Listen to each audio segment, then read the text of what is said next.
Hello, this is Double. The game we're going to look at this time is Double Dragon 2, the sequel to Double Dragon 1 that I uploaded a year ago. In the first game, the woman is kidnapped, but in the second, she's killed at the start. Honestly, I don't really know the story, but it feels like they just made this game to cash in on the popularity of the first one.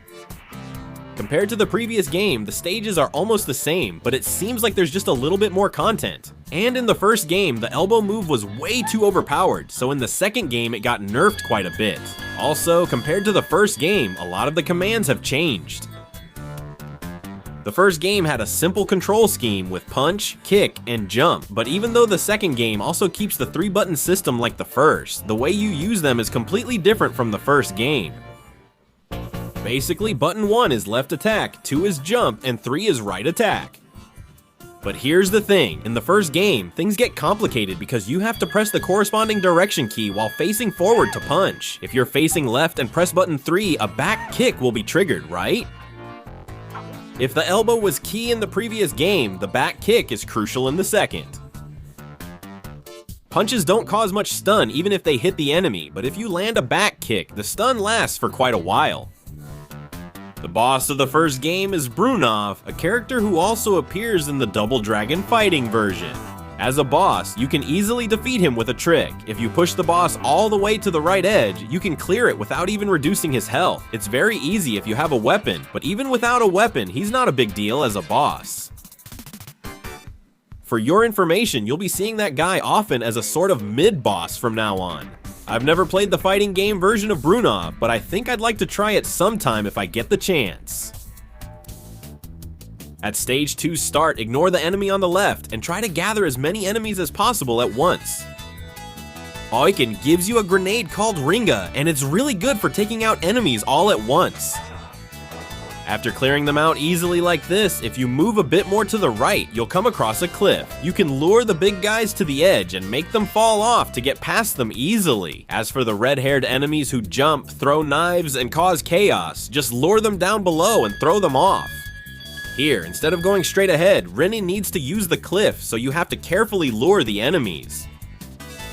In stage 2 maybe, because the AI is still weak, the enemies don't avoid the cliff and just get ready to fall off on their own. You can grab the regular minions, but with Rin, grabbing is almost impossible, so you have to defeat her with attacks. But instead, she has the characteristic of having low health, so it doesn't take that long. Now, enemies will appear twice in the elevator. If possible, it's convenient to bring the dagger that Rinna drops all the way to the boss. Also, you should try to take out the minions quickly. The reason is that after the second group of minions appears, the boss will show up after a short while. The boss itself isn't difficult, but since he appears together with the minions, it can get pretty annoying. There's also a way to beat him using just tricks, without the dagger. You can just go up to the second floor and back kick the stacked boxes on the right, and you can defeat the boss without getting hit at all. But the downside of this trick is that it takes too much time. He may remind you of the Terminator, but actually it's just Andre from World Wrestling Federation Superstars with clothes on and his hair tidied up. If you use the dagger, you can put the boss on the belt without any risk, so you can clear it easily just by back kicking. I tried to use the bottom side trick like in Double Dragon 1, but it didn't work. Maybe it's blocked, and it seems like the fastest route is only through the belt. At the start of stage 3, the same trick as in the first game works. You just need to lure the enemies to the left side of the screen and knock them far away. Even if the enemies can't be thrown, you can still drop them with attack moves. One thing to be careful about is that if the player gets hit and knocked off from that spot, you can fall to your death as well, so be careful. From now on, you can't use tricks and must fight properly. If you're looking for an easier way to fight, you can just pick up the shovel or axe or whatever weapon drops here and use it. In this area, it's a 2-on-1 fight, so it's manageable even with bare hands, but from now on, more enemies will start appearing. You don't need to keep this weapon until the end of the stage. Honestly, you just need it to get through this section.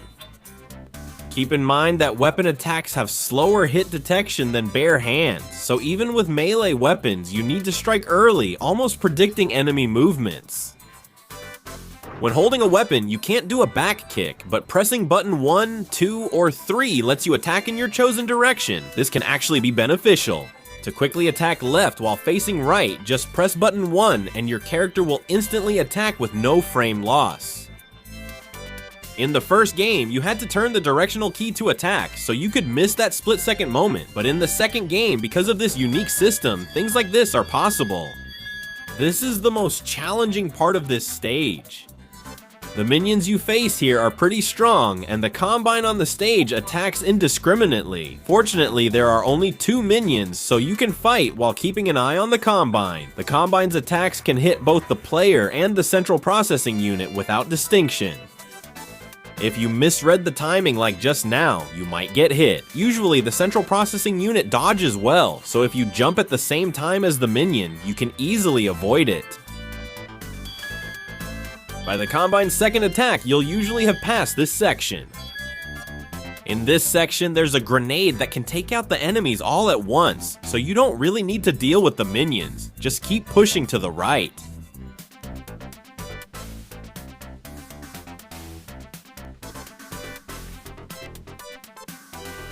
The guys in red clothes keep throwing grenades, and if you use this well, you can get through this section easily. Also, if possible, it's good to bring the log to the next section, because the next section is a boss fight where 2 bosses appear at the same time. By using grenades like this, you can quickly take out the minions and finish off the remaining ones in no time. Usually, if you use a back kick and grab attack twice, the minions in this section will go down. This isn't difficult, so even if you wake up Poppy, who was sleeping, and have him do it, he should be able to handle it. One disappointing thing is that if the minions had come out all at once, you could have taken care of them with a grenade, but I think maybe it's a trick by the game company to make the playtime a bit longer. Now, to fight the boss, take the log with you. The boss is the same as in stage 1, but 2 of them appear at the same time. You can beat them with your bare hands, but personally, throwing the log is faster and safer. In the first game, there was a tactic where you could make them fall to their deaths using rocks, but in the second game, that's gone. If possible, throw the log when the bosses are grouped together so you can knock them down at the same time and make it easier to finish them off. If you have to fight barehanded, just hit them with back kicks and uppercuts. And what's unique about Barunov is that when 2 of them appear at the same time, the one who dies last will revive once. It's like the Saiyans in Dragon Ball die and then come back to life. They don't get any stronger, and since their attack patterns stay the same as before, there's no big risk. Be careful when fighting big enemies. If you get too close as they stand up, you could be hit by a special attack. Keep your distance. Thanks for watching. You just have to keep hitting them, so it's probably boring. I'll fast forward this part. The stage isn't completely over yet. There's still the real boss left at the top. But this time, if you use a little bit of strategy, you can clear it easily. You should never push your character all the way to the right and force the screen to scroll. You need to make them fall to their death like this. 2 big guys appear here, and you have to lure them to the pit at the bottom left. When they're stacked together, use a back kick to stun them, then move your character around to change their position. If you're lucky, you can lure them to the pit quickly, but sometimes it just doesn't work out no matter what you do. If you bait the boss's flying kick and hit him with an elbow, you can clear it quickly. You'll see that guy pretty often, even in the final stage. When things start to get chaotic, don't hesitate. Just move forward right away. It makes taking down the big guys easier right away. 2 bosses from the last stage appear together, but you can quickly defeat them by knocking them off. Getting a good pattern is partly luck, but you should still be able to take them down quickly. The 2 bombs always appear in fixed spots, so you can just jump ahead of time to avoid them. You can ride down on the rope and jump off in the middle, but if you jump too early, you'll fall to your death. Unfortunately, from this section on, falling to your death won't happen unless something forces your character downward. From now on, you have no choice but to fight the enemies head on without any tricks. All the enemies you have to face are basically stage boss level. It's safer not to push the scroll all at once, but to fight them one by one. The one we're fighting now, if you pull the scroll forward just a little more, two of them might appear at the same time. And as we've seen before, these guys revive once more after the last one dies. You just need to move up and down and take them out, but honestly, it was a bit boring. In this section, the stage 2 boss appears. If you push the scroll, you'll have to fight two of them at the same time, so after drawing their aggro, you just need to fight them from the left side. One thing to watch out for is that the punch's reach is shorter than the boss's attack, so instead of trying to hit with punches, it's safer to use a back kick to stagger them and then finish them off. There's also a trick where you can take this guy down using only punches. You just need to keep knocking him toward the curtain like this. Since his movements are straightforward, you can defeat him quickly. For reference, just like a Bobo in the first game, he can throw the player with a reversal. I tried several times to get thrown onto the second floor where the boss is, but it was absolutely impossible to get up there. If you want to see that trick, I've uploaded it for the first game, so please check it out. I'll fast forward through the boring, repetitive pattern fights. Now the boss, Willy, is on the second floor. The trigger for the boss to come down to the first floor is to kill the friend in the jade-colored clothes. And you don't really need to worry about the main boss too much. Strangely, unlike the other enemies, the main boss doesn't attack quickly. As long as you're not blatantly hanging around right in front of the boss, you can just ignore him and focus on hitting the other enemies. This is the same even if there are two of these guys. Even if you just move around and kill them quickly, they hardly attack, and even if they do, it's hard for them to hit the player. So you can just focus on circling around and fighting only the boss. Since the boss's attack activation is slow, if you hit Willy, he sometimes gets hit together. And personally, out of all the stage bosses, Willy, who I'm facing now, is the dumbest. That's because with other bosses, you have to force damage with a back kick that causes them to flinch, but with Willy, it's easy to keep dealing big damage with punches. Personally, assuming you fight him head-on like this, I think Willy from the first game is a bit harder. The reason Willy's difficulty has dropped like this is probably because he's also a fake boss. In the first game, he was the final boss, but in the second game, there's a different final boss. After Willy is defeated like this, a creepy background music starts playing and the final boss appears.